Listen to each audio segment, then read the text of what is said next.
உருளைக்கிழங்கு புட்டு செய்கிறதுக்கு கடாயில் எண்ணெய் ஊற்றிட்டு கடுகு உளுத்தம்பருப்பு சீரகம் போட்டு பூண்டு போடணும்.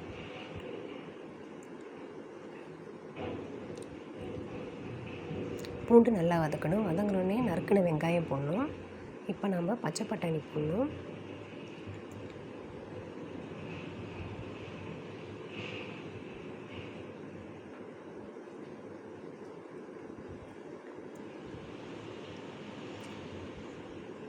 இப்போ நம்ம நல்லா கிளறணும்.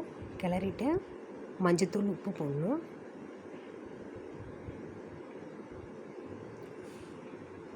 போட்டு தேவையான அளவு தண்ணி ஊற்றணும்.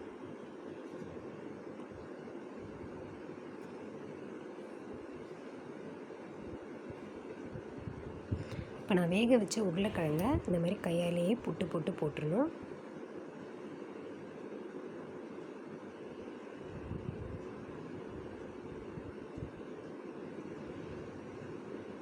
இதுலேயே நம்ம பொடியாக நறுக்கின பச்சை மிளகா போடணும். போட்டு நல்லா கிளறி விடணும்.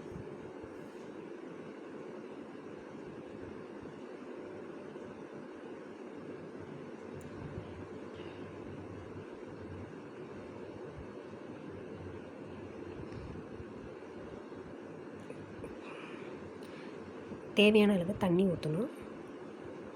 இது நல்லா கொதித்து செவந்து வந்த பின்னே ஆஃப் பண்ணிடணும். கொத்தமல்லி போட்டு இறக்கிடலாம்.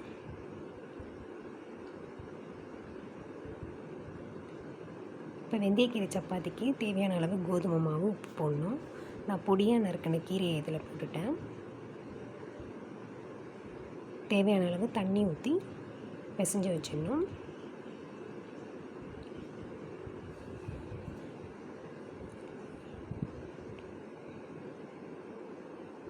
இப்போ நம்ம சப்பாத்தியை சுட்டு எடுத்துடலாம்.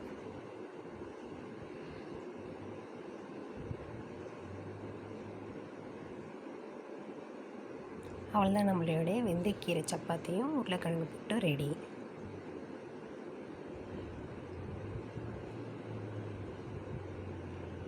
தேங்க்யூ.